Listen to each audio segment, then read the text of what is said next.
como ya se ha mencionado hoy y lo hemos estado mencionando en los domingos anteriores, estamos ya en los días de nuestro aniversario como iglesia. Y como cada año, pues no solamente en el domingo donde lo celebramos, predicamos acerca de la iglesia, sino que empezamos a tratar este tema algunos domingos antes y a veces algunos domingos después. Esta vez tomaremos un domingo después, terminaremos el 9 de julio con predicaciones acerca de la iglesia. Y bueno, el título de la predicación de hoy es La iglesia, algo inigualable. La iglesia, algo inigualable. Y el objetivo, hermanos, es que ustedes vuelvan a meditar en algo importante. Y digo que vuelvan a meditar porque en ocasiones anteriores ya los hemos dirigido a que mediten en esta cuestión y que mediten acerca de la importancia de la iglesia. Quiero llevarlos a reflexionar en este día acerca del gran privilegio que nosotros tenemos de pertenecer a la iglesia. Como ya se dijo, hay que poner atención. Espero que hayan puesto atención en las lecturas que estuvieron haciendo, porque el día de hoy, y cada que lo hago así se los digo, hoy no tendremos una predicación expositiva, es decir, como ya ustedes están acostumbrados, ¿verdad? Tomamos un pasaje de la Escritura y de allí estamos explicando en un solo pasaje. Hoy la predicación es del tipo temática, es decir, si está basada en la Biblia, claro que está basada en la Biblia, no puede ser de otra manera, solo que no tomamos un solo texto, sino que tomamos muchos textos. Muchos de ellos ya los leyeron y algunos otros se los estaré compartiendo durante el desarrollo de esta predicación. Bien, entonces la iglesia, algo inigualable, y la predicación la he dividido en dos partes. La primera de ellas es explicar por qué la iglesia es algo inigualable, y la segunda parte de la predicación hablaremos acerca de exactamente qué es la iglesia, ¿verdad? Hablamos de la iglesia y entendamos qué es la iglesia. Cada una de estas dos partes la he dividido en algunos subpuntos, la primera parte en 3 y la segunda en 2. Bien, ¿por qué? ¿Por qué la iglesia es inigualable? En primer lugar, ¿por qué? Porque está fundada y es edificada y es sustentada por el Señor Jesucristo. Ya leímos una serie de versículos, y entre ellos, el primero de ellos fue Mateo capítulo 16, versículos 16 al 18. Miren, este texto es un texto muy, muy, muy importante. Es tan importante que la Iglesia Católica lo ha tergiversado totalmente para pretender ellos apoderarse de la hegemonía de la fe.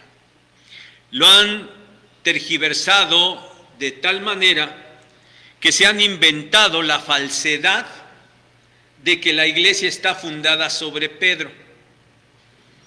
Y se han inventado con esto la falsedad del papado para seguir teniendo esa hegemonía.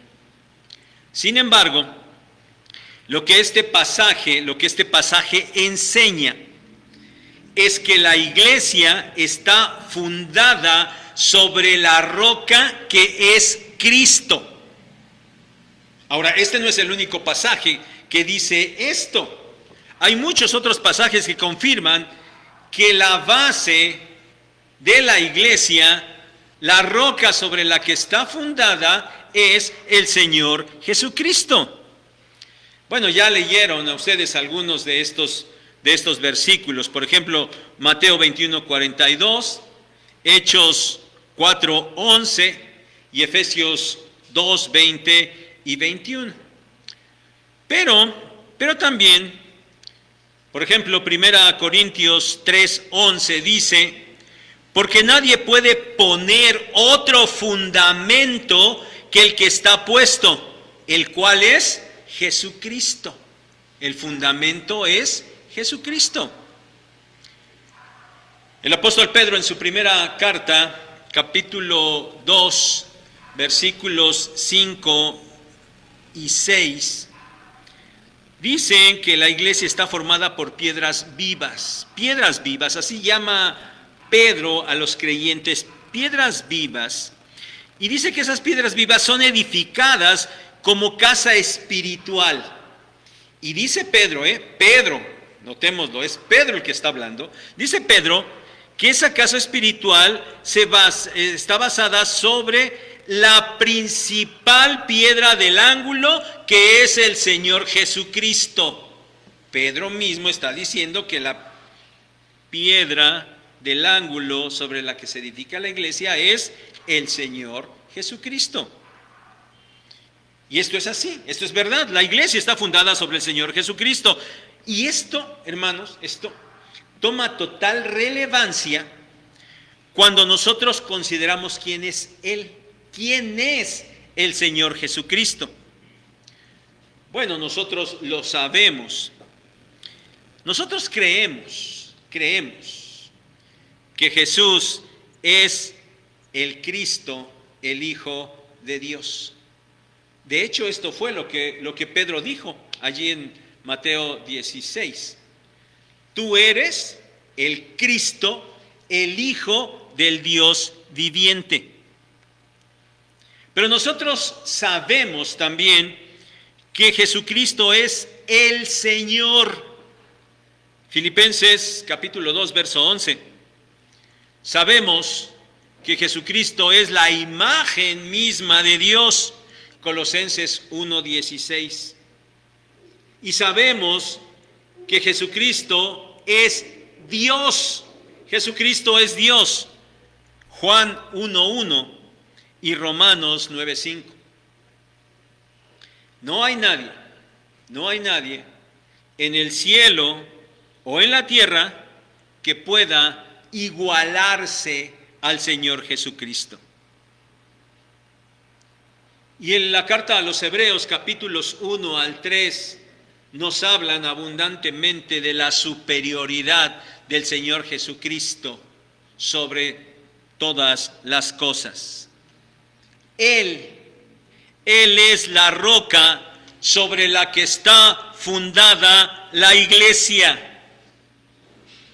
Pero no solo está fundada la iglesia, no solo está fundada sobre el Señor Jesucristo, sino que es Él quien se encarga de edificarla.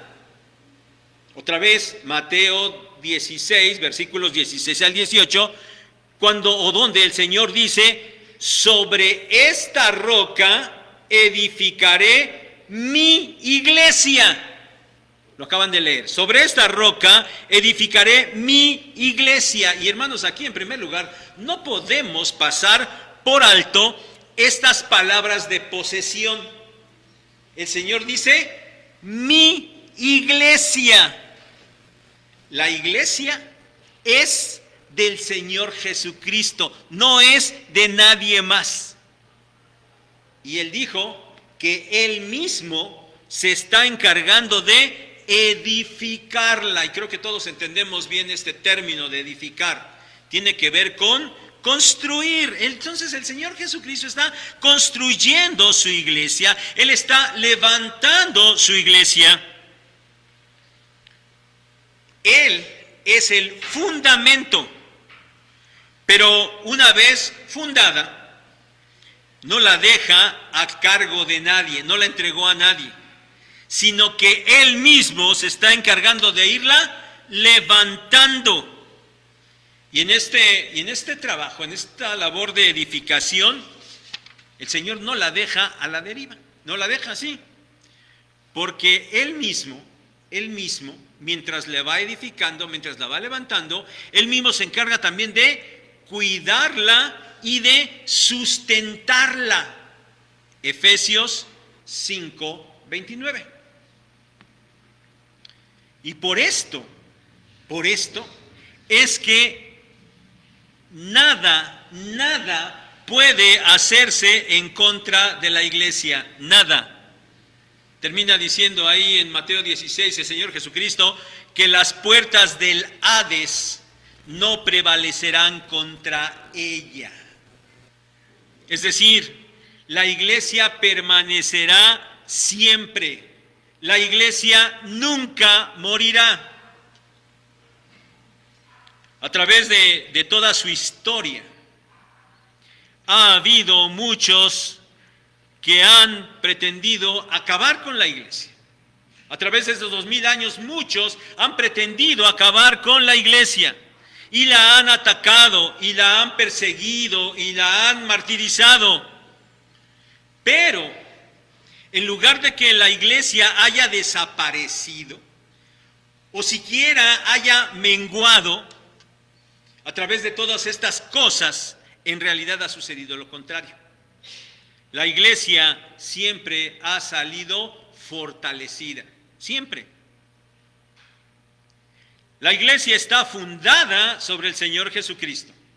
Está siendo edificada por el Señor Jesucristo.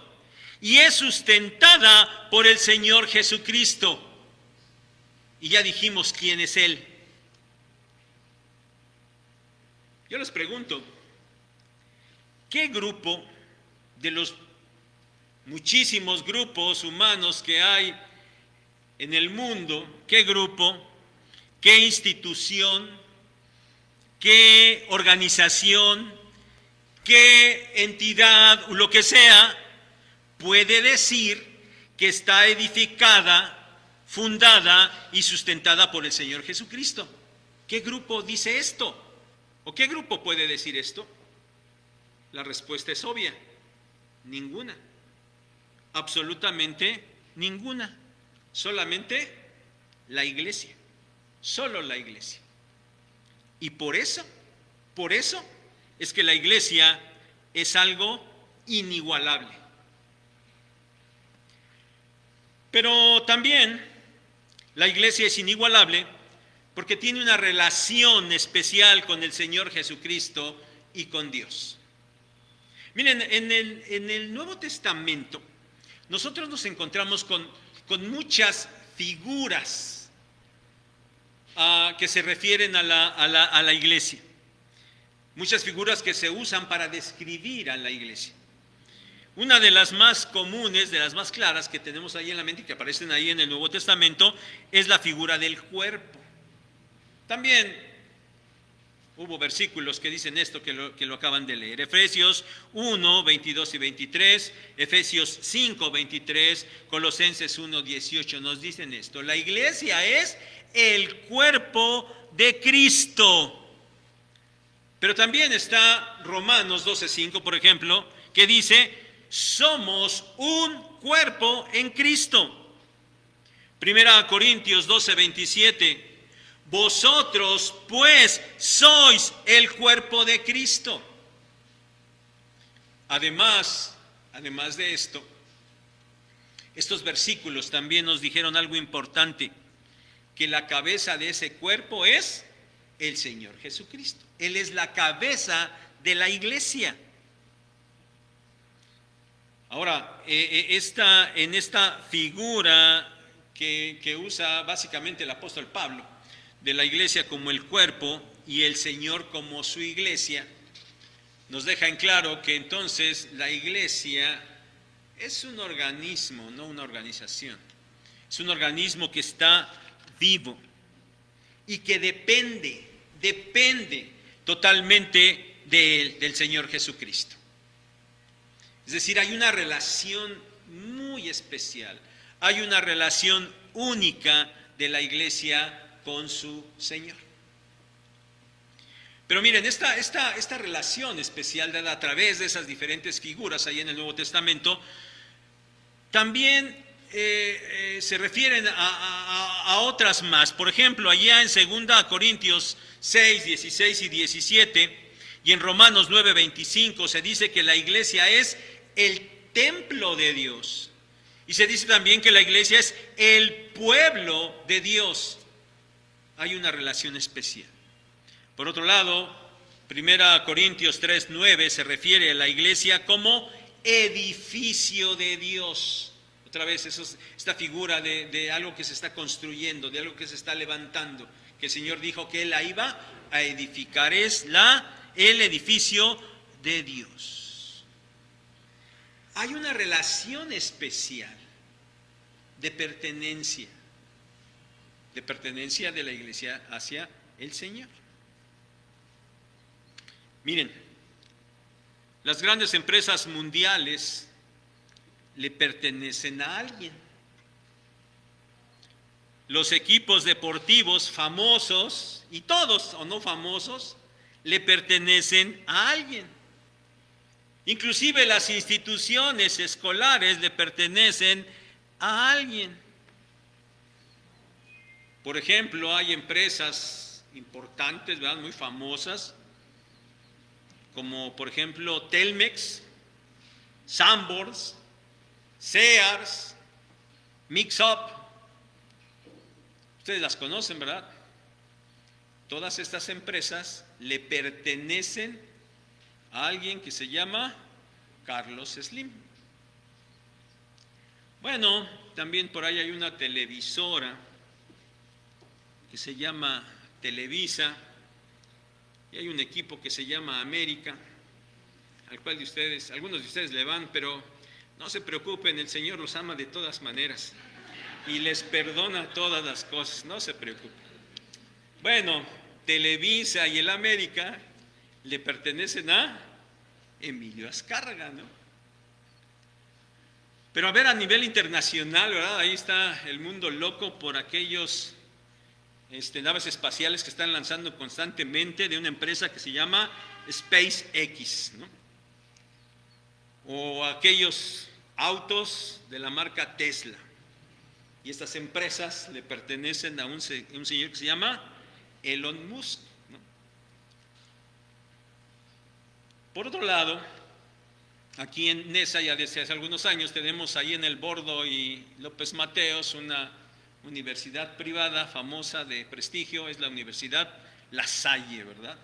La Salle. Bueno, esta universidad le pertenece a un grupo que se hace llamar el Instituto de los Hermanos de las Escuelas Cristianas. Bueno, se llamaron así, yo creo que porque antes no, los católicos no podían. Bueno, estos se identifican como un grupo católico laico. Bueno, sí sabíamos, ¿verdad?, que La Salle es una escuela que le pertenece a los católicos. Nada más que como no podían hacerlo abiertamente, bueno, creaban estas cosas. Pero resulta que esta organización, este Instituto de los Hermanos de las Escuelas Cristianas, pues tiene mucho tiempo y lo presumen, que nacieron allá en Francia en 1680. Imagínense, ¿no? Bueno, llegaron a México y se establecieron en el 1962. Es decir, la Universidad La Salle le pertenece a los católicos, en esencia, ¿no? Bueno, estas empresas, estas instituciones famosas le pertenecen a estas personas: Carlos Slim, Emilio Azcárraga, Elon Musk y este Instituto de las Escuelas Cristianas. Y poseen estas cosas. Pero saben, la iglesia también le pertenece a alguien. La iglesia es de alguien, y ese alguien es el Señor Jesucristo. ¿Y qué comparación tiene el Señor Jesucristo con Carlos Slim o Azcárraga o Musk o quien sea? ¿Qué comparación tiene el Señor con estos hombres? Absolutamente ninguna. Porque ya hablamos de quién es el Señor Jesucristo. Y Él es a quien pertenece la iglesia. Y por eso es que la iglesia es algo inigualable, inigualable. Pero otro aspecto, un tercer aspecto por el cual la iglesia es inigualable, es porque el Señor, o sea, sí le pertenece, pero le pertenece porque la compró con su sangre, con su sangre. Miren, Pablo, al terminar su tercer viaje misionero, él va de camino a Jerusalén y en ese camino se detiene en una ciudad que se llamaba Mileto. Y estando en Mileto, él manda llamar, porque estaba cerca, a los pastores de la iglesia de la ciudad de Éfeso. Los manda a traer y ya leímos Hechos 20-28. Y él les dice a los pastores de Éfeso que deberían de tener cuidado de ellos mismos, pero que también debían de tener cuidado de todo el rebaño que el Espíritu Santo había puesto a su cargo. Y este rebaño era nada más y nada menos que la iglesia. La iglesia. Y entonces dice, hay Hechos 20-28 específicamente, la iglesia del Señor, la cual Él ganó por su propia sangre. El Señor ganó a la iglesia, a su iglesia, con su propia sangre. Las empresas, los equipos deportivos, las escuelas y cualquier otra cosa similar se compran con dinero. Bueno, ya sé que ustedes están muy metidos en las cuestiones de las redes sociales, así es de que no ignoran que no hace mucho tiempo que este famoso señor Elon Musk compró Twitter. ¿Sí sabían esto, verdad? Sí lo habían visto. Él compró Twitter.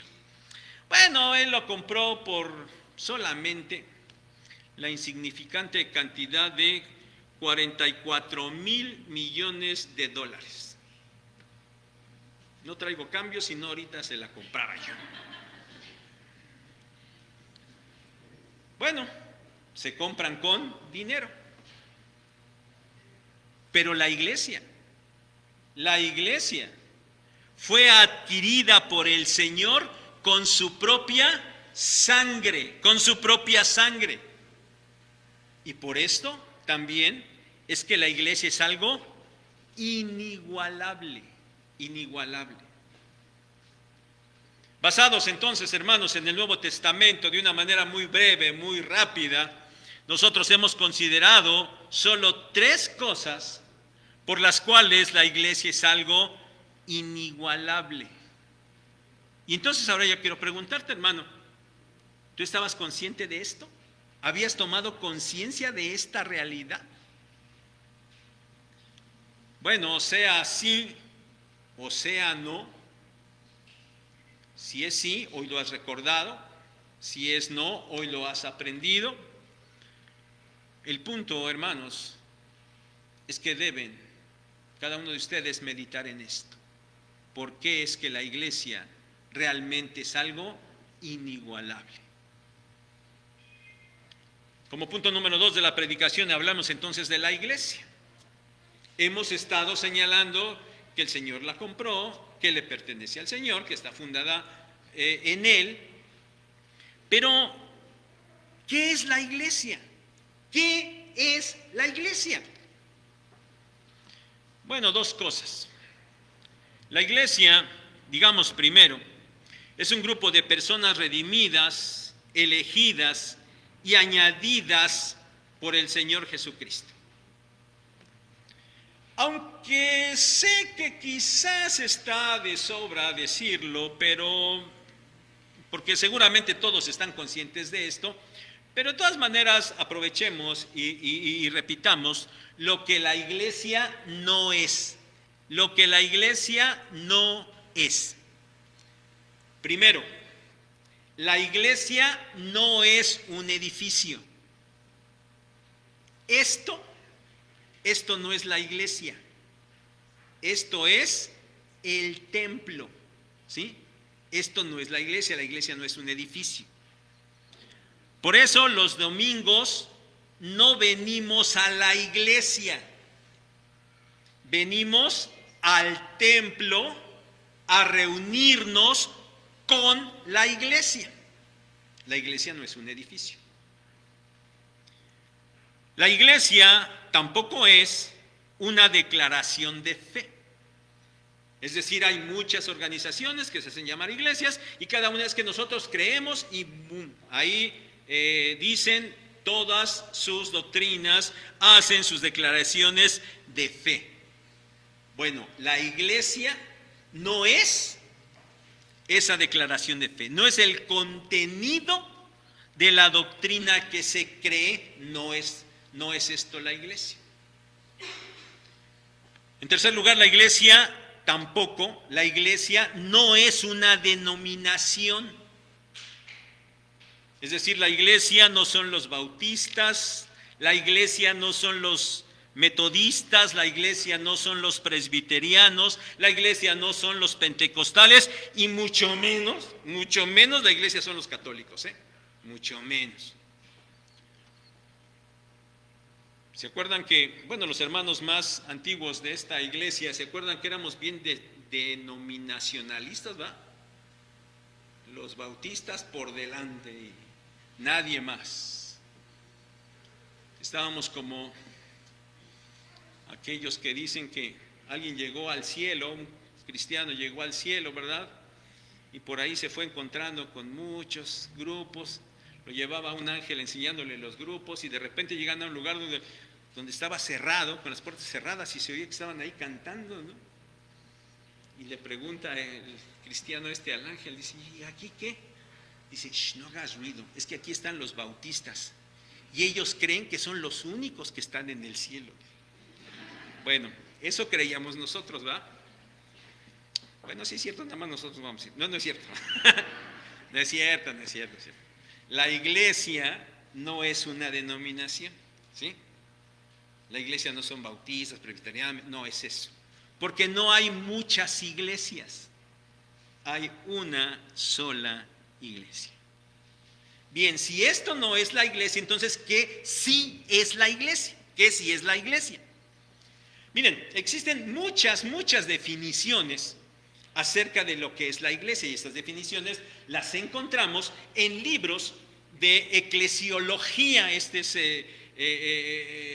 el estudio de lo que es la iglesia. Hay libros especiales que hablan de este tema de la iglesia. Y bueno, ahí en estos libros de eclesiología nosotros podemos encontrar definiciones de lo que es la iglesia. También podemos encontrar definiciones en los libros de teología, los libros de teología sistemática, en ese capítulo, en ese apartado que es el de eclesiología. Pero saben, hermanos, yo no quise el día de hoy leerles ninguna definición en especial y tampoco quise mencionarles varias definiciones, no lo quise hacer. Pero lo que sí quiero comentarles es que si ustedes van y buscan esto, lo que invariablemente van a encontrar es que en toda definición acerca de lo que es la iglesia se menciona a personas, se habla de personas. Bueno, ya dijimos, ¿verdad?, que la iglesia no es un edificio, no es una declaración de fe y no es una denominación. En esencia, la iglesia son personas que se congregan. Pero el asunto no es así de simple, ¿verdad? No es así. No se queda allí. Así es que sigamos avanzando, no para llegar propiamente a una definición de lo que es la iglesia, sino para entender lo que la iglesia es. Miren, ya dijimos y ya vimos ahí en la escritura por qué la iglesia es algo inigualable. Y si la iglesia es un grupo de personas reunidas, entonces esas personas deben tener algo inigualable. Y por lo tanto, lo que debemos considerar ahora es qué de especial tienen esas personas que forman la iglesia. El tercer punto de lo que mencionamos, del por qué la iglesia es inigualable, fue porque la iglesia ha sido adquirida con la sangre del Señor Jesucristo. Pero cuando nosotros seguimos acudiendo allí a la Escritura para seguir en este tema, en este tema del sacrificio del Señor Jesucristo, nosotros nos damos cuenta claramente, perfectamente, nos damos cuenta de que el Señor Jesucristo no hizo su sacrificio por algo abstracto, por ahí, por un ente impersonal que es la iglesia. El Señor Jesucristo se ofreció en sacrificio en favor de personas para salvarlas.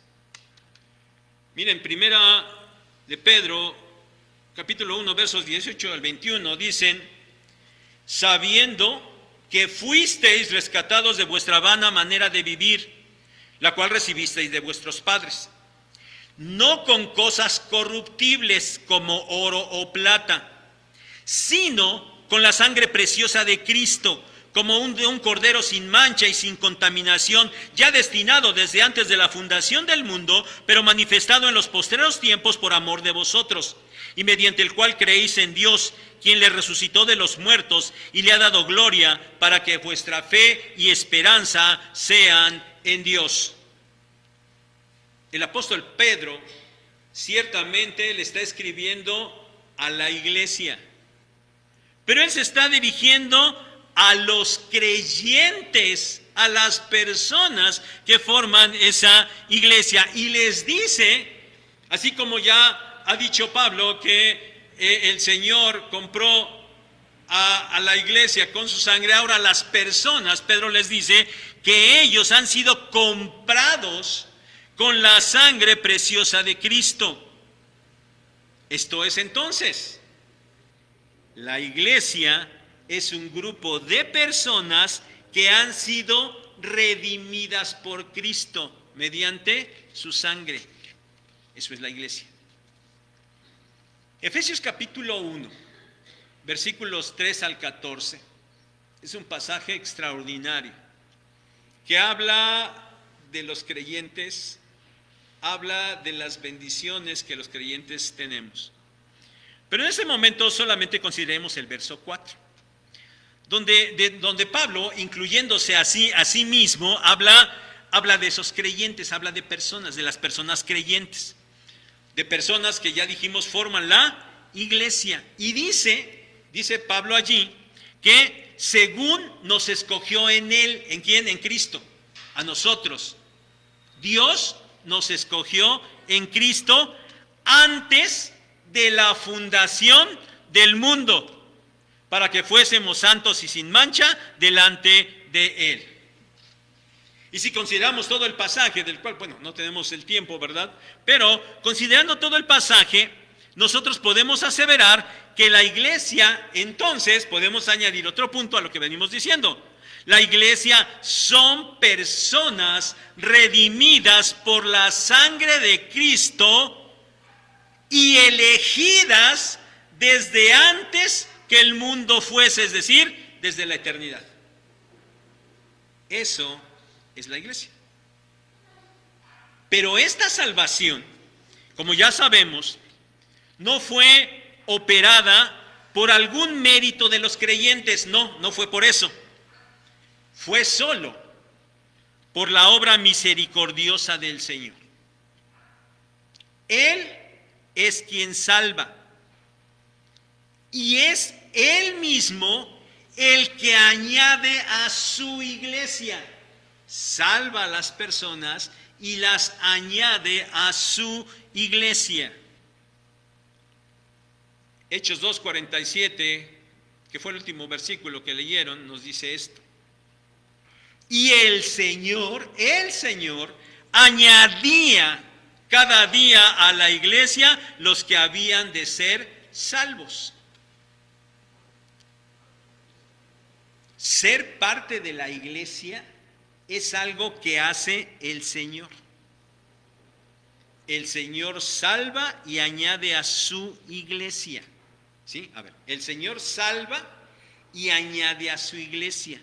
No es al contrario. Es decir, no se necesita entrar a la iglesia para ser salvos. Bueno, esta es otra de las falsedades que pregona la autollamada Iglesia Católica. Ustedes saben porque ustedes los llevaron, ¿verdad? Bautizan a los niños. Y ellos dicen que al bautizarlos, ellos forman parte de la iglesia. Al bautizarlos son introducidos a la iglesia, siendo parte ya de la iglesia, entrando a la iglesia y cumpliendo con el resto de los sacramentos, es la manera en la que ellos pueden alcanzar la salvación. Si ellos dicen, tienes que entrar a la iglesia para alcanzar la salvación, pero esto es una mentira. No se entra a la iglesia para ser salvo. Se entra a la iglesia cuando ya se es salvo. Y esa salvación y esa añadidura es obra solamente del Señor Jesucristo. Él es el que hace esto. Entonces, hermanos, podemos decir con lo visto hasta este momento, allí en la Escritura, entonces que la iglesia son personas redimidas por la sangre del Señor Jesucristo, elegidas desde la eternidad y añadidas por el mismo Señor Jesucristo. Díganme, hermanos, entonces, si no es cierto que los creyentes que formamos parte de la iglesia tenemos algo inigualable. ¿No es cierto? Tenemos algo inigualable. Pero que nadie se vaya a perder con pensamientos incorrectos. Claro que tenemos todo eso. Efesios 1, 3 al 14 que mencioné hace un momentito, nos habla de las enormes bendiciones que nosotros tenemos en Cristo y es en Él. Tenemos todas esas bendiciones, pero no por nosotros, no es por nosotros. Es por la gracia de nuestro Señor, por medio de la fe, eso es lo único. Somos salvos por gracia, por medio de la fe. Y esto, espero que no lo hayan olvidado, lo hemos hablado abundantemente en las predicaciones de la carta a los romanos. Y lo hemos predicado porque eso es lo que nos dice la carta. Pero en segundo lugar de esto de que es la iglesia, ya dijimos este grupo de personas redimidas y elegidas desde la eternidad. Bueno, también hay que hacer notar que la iglesia es un grupo de personas separadas del mundo. Un grupo de personas separadas del mundo. Miren, un texto que se incluyó en la predicación de la semana pasada, que habla precisamente de los creyentes, es decir, de los miembros de la iglesia. Este texto fue Romanos 8:30, que dice, y a los que predestinó, a estos también llamó. Y a los que llamó, a estos también justificó, y a los que justificó, a estos también glorificó. Bueno, dice aquí Pablo que los predestinados por Dios fueron llamados. ¿Llamados de dónde? ¿Para dónde? ¿Qué significa esto? Bueno, en este momento, la respuesta obviamente implica muchas cosas, pero en este momento solamente yo quiero dirigirme al aspecto que tiene que ver con la etimología propia de la palabra iglesia. Esta palabra en griego es muy similar, de hecho no ha sido traducida, simplemente ha sido adaptada, ha sido castellanizada. La palabra griega es eclesía. Y esta palabra literalmente significa llamar fuera. Eso significa literalmente, llamar fuera. Bueno, ya les he comentado, ¿verdad?, que si vamos a ver a los comentaristas y a los teólogos, nos dicen tantas cosas que les digo que a veces ya no les hagamos mucho caso, mejor hagámosle caso solamente a la Biblia, ¿verdad? Pero bueno, según el comentarista que ustedes vayan a consultar o al teólogo que vean, bueno, esta explicación del llamar fuera, de lo que significa iglesia, le dan algunos sentidos diferentes. Algunos dicen que es, sí, llamar hacia afuera, que eso significa, eso término, llamar hacia afuera. Otros dicen que es un llamamiento a salir de. Pero otros más dicen que es un convocar de entre. Convocar de entre. Bueno, miren, ya consideramos lo especial de las personas que formamos la iglesia. Y ahora consideremos que hemos sido llamados por el Señor, ¿de dónde?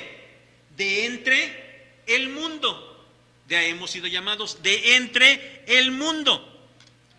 Por eso, quizás algunos no toman en cuenta el significado de llamar afuera de, porque la iglesia no es llamada afuera del mundo, sino más bien la iglesia es llamada, convocada de entre el mundo. Pero, ¿qué sentido tiene esto? Que la iglesia no es del mundo. Está en el mundo, pero no es del mundo.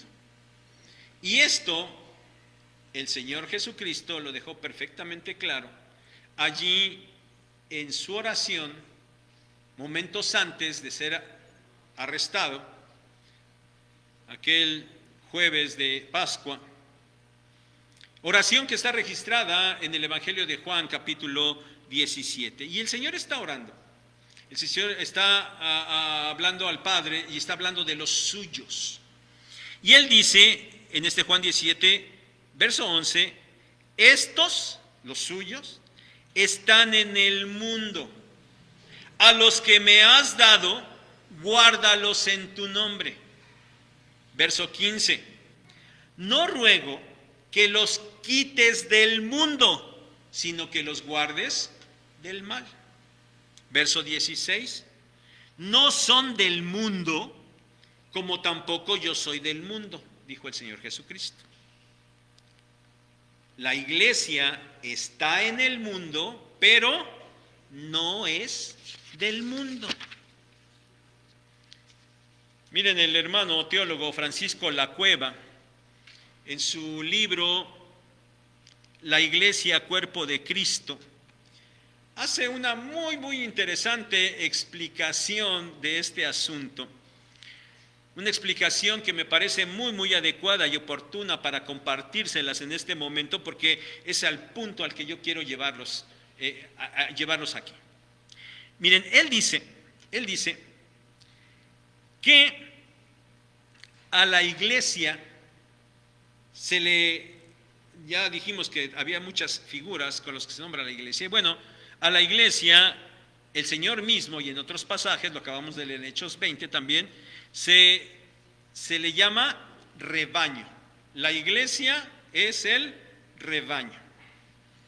Bueno, él nos dice, y esto es verdad, que una palabra en castellano para decir rebaño es la palabra grey, la grey.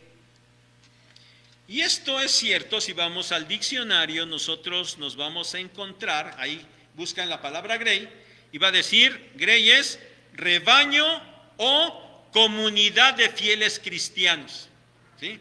El rebaño es la grey. Pues bien, explica Francisco Lacueva que cuando el Señor nos llama, porque estamos hablando de eso, ¿verdad? El llamado, el Señor nos llama, dice que Él nos segrega. Miren, esta palabra segregar pertenece a la familia lingüística, a la familia etimológica de la palabra grey, que es rebaño. Segregar significa separar de un rebaño. Eso es segregar, separar de un rebaño. Y cuando ustedes van al diccionario y buscan la palabra segregar, bueno, una de las acepciones que van a encontrar es que segregar es marginar a un grupo de personas por considerarlas diferentes. Entonces, miren, lo que el Señor mismo hace es que nos separa, nos segrega, nos separa de entre el gran rebaño que es el mundo, nos segrega porque somos diferentes del mundo. Pero no nos deja así, sino que después de segregarnos, ahora nos congrega. Y saben, congrega también es otra palabra que pertenece a la misma familia lingüística de la palabra grey, de la familia rebaño, también. Esta palabra proviene del latín que significa reunir. El diccionario nos dice que congregar es reunir a un conjunto de personas en un lugar, atrayéndolas de algún modo o con un fin determinado. Entonces, hermanos, la idea es que el Señor, cuando nos llama, nos separa de entre el gran rebaño del mundo para reunirnos en otro rebaño. Y este rebaño es un rebaño pequeño, es un rebaño separado del mundo, es un rebaño que está integrado por todas las ovejas a las que el Señor ha redimido con su sangre. Y este rebaño, esta grey, es la iglesia. Es la iglesia. La iglesia está en el mundo, pero no es del mundo. Y la iglesia es llamada de entre el mundo con un propósito, para congregarse con el fin de darle testimonio al mundo. En Juan 17:21, el Señor Jesucristo oró pidiendo por los suyos para que sean uno, como tú, oh Padre, en mí y yo en ti, que también ellos sean uno en nosotros, para que el mundo crea que tú me enviaste. Y en el verso 23 dice, sigue orando por los suyos y dice, para que sean perfectos en unidad, para que el mundo crea que tú me enviaste. Y en Juan 13:35, un poco antes, el Señor había dicho, en esto conocerán todos que ustedes son mis discípulos, si tuvieren amor los unos con los otros. Un propósito, dar testimonio al mundo. Lo inigualable de las personas que forman la iglesia es que son personas que están en el mundo, pero que no son del mundo. Y han sido segregadas del mundo para congregarse en la iglesia con el fin de dar testimonio del Señor Jesucristo y para vivir en santidad. Ese es el objetivo por el cual han sido sacados y reunidos, han sido llamados. No abundaré en el tema del testimonio, porque este tema lo vamos a tratar el 9 de julio, en la última predicación que tendremos acerca de la iglesia. Lo que hoy quiero centrarme es en el punto en el de que estamos en el mundo, pero no somos del mundo. Y deseo hacerlo, hermanos, y quiero que pongan mucha atención.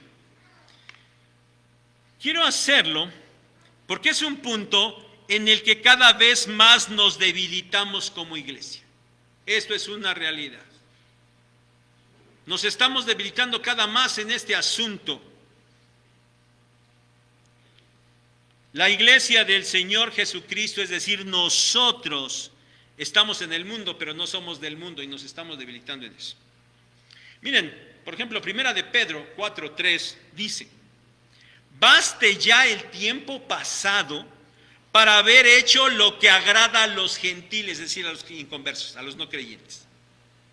sea, a ustedes cristianos, Pablo está hablando a la iglesia, escribiendo a la iglesia, dice, a ver ya, ustedes antes de ser cristianos hacían lo que le agradaba a los inconversos, porque eran inconversos. Bueno, ya, basta ese tiempo, ahora ya no más, ya no más.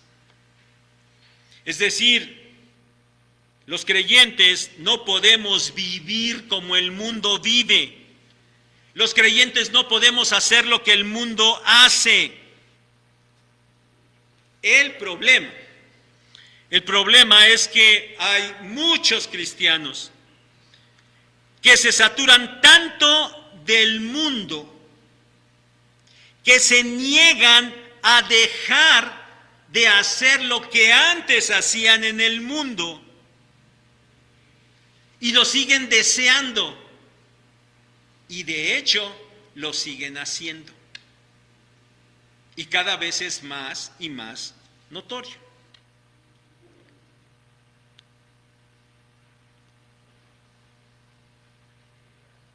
Los cristianos se saturan tanto de la cultura del mundo que en lugar de separarse de esas cosas, lo que quieren es tomarlas y traerlas dentro de la iglesia.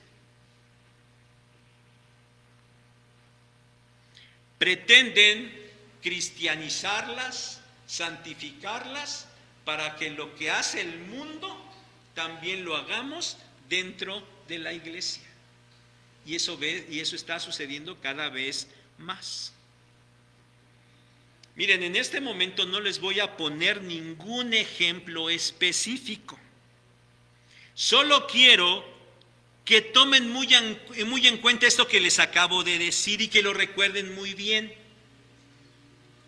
Para que cuando esto suceda y algunos de ustedes vengan, oiga, es que vamos a hacer esto, yo quiero que hagamos esto, yo quiero que hagamos lo otro, y le digamos, a ver, ¿de dónde, por qué lo quieres hacer? Y que resulte que la Escritura nada nos dice sobre eso, pero esa es la costumbre que tiene el mundo y que queramos traerla para adentro. Cuando eso suceda, acuérdense de esto que los estoy diciendo sin poner ejemplos específicos ninguno, para que cuando suceda y les hagamos ver esto, ustedes se acuerden, sí es cierto. Si quieren hacerlo, pues váyanse a hacerlo, ¿verdad? Pero no quieran que la iglesia haga lo que el mundo hace.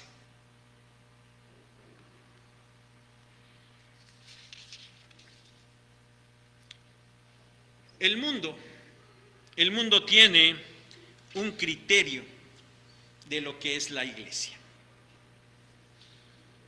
Cuando el mundo escucha iglesia, dice, bueno, se está hablando de religión, ¿verdad? La iglesia tiene que ver con religión. Otros dicen que la iglesia es lo que embrutece a las personas, ¿verdad? Nada más les lavan el coco, nada más los hacen ahí que vayan como borregos. Bueno, eso es cierto, ¿verdad? Somos ovejas, ¿no es cierto? Eso sí es cierto, somos borregos, eso sí, eso es cierto. El asunto es que ellos lo dicen de otra manera y un aspecto despectivo, ¿verdad? Sí. Pero dicen nada más embrutecen a las personas. Otros dicen que la iglesia es corrupción, que la iglesia es abuso, que la iglesia es enriquecimiento de los líderes, ¿verdad? Por el diezmo. Casi quisiera decirles amén, ¿verdad? Por el Rolls Royce que tengo estacionado allá afuera, ¿no? Bueno, algunos piensan que la iglesia es esto, ¿verdad? Solo un medio de enriquecimiento. Pero también otros dicen que la iglesia es asunto de inmoralidad sexual, de abuso sexual, cubierto por la misma iglesia. Y saben, la gente lo dice, quizás sí, porque algunos a lo mejor han tenido cierto tipo de estas experiencias dentro de algunas organizaciones que se hacen llamar iglesias, ¿verdad? Y a lo mejor tienen esto. Pero otros, la verdad es que lo dicen solamente porque lo han escuchado y solamente lo repiten. Pero ¿saben por qué se oponen tanto a este asunto de la iglesia? Porque la iglesia verdadera, una iglesia verdadera, es una iglesia que depende de Dios. Y la gente, de manera natural, no quiere saber ni quiere tener nada que ver con Dios. Y por eso, todo lo que sea iglesia, lo rechaza y habla mal de ella. Tiene un concepto malo y o erróneo de lo que es la iglesia. Pero lo importante hoy, mis hermanos, lo importante hoy es cuál es el concepto que tú tienes de la iglesia. ¿Cuál es el concepto que tú tienes de la iglesia?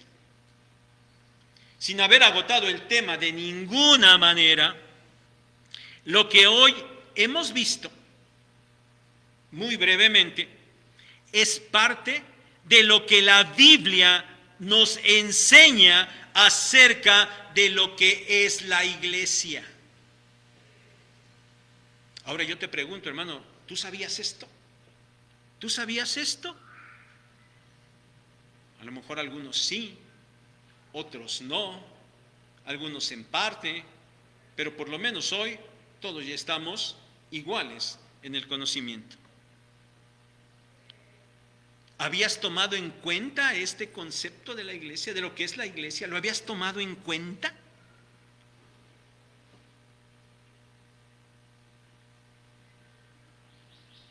¿Le habías dado la importancia a la iglesia tal cual la tiene? ¿Le habías dado la importancia a la iglesia?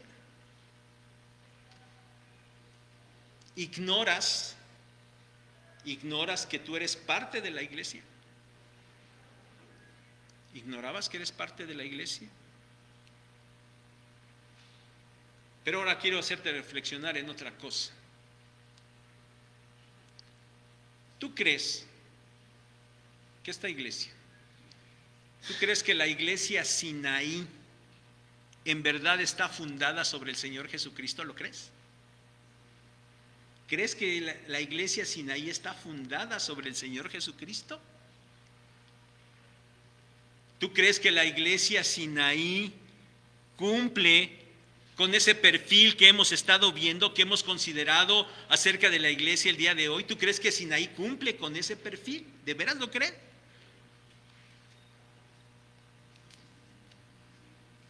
Si la respuesta es no, bueno, mejor no te lo digo porque a lo mejor suena muy ofensivo. Y mejor me lo guardo y mejor no le digo.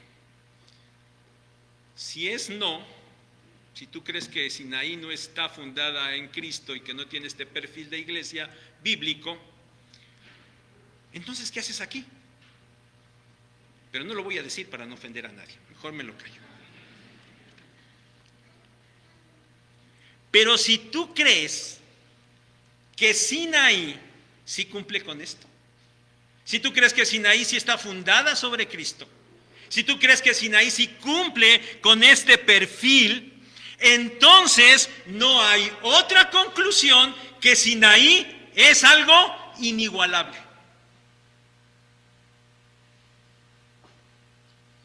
Y entonces, si tú crees esto, entonces tú debes darle a la iglesia la importancia que tiene.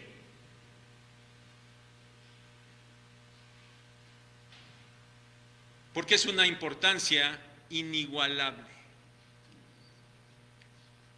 Y la iglesia entonces es muchísimo más importante que tu trabajo. Es muchísimo más importante que tu escuela. Es muchísimo más importante que algún club al que pertenezcas, si es que perteneces.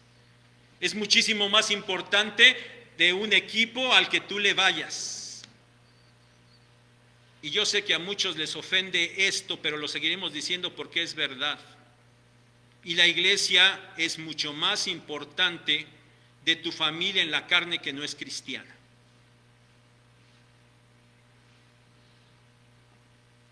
Pero que quede perfectamente claro. Si acaso Sinaí cumple con esto, entonces Sinaí es algo inigualable. Pero que quede claro, no por sus méritos, porque no los tiene, no los tiene. No por los méritos de los que somos sus integrantes, porque no los tenemos, no los tenemos.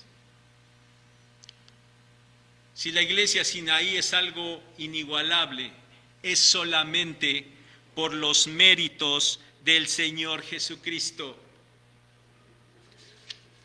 a quien pertenece la iglesia y a quien sea la gloria y la honra ahora y por toda la eternidad. La gloria solamente a nuestro Señor Jesucristo.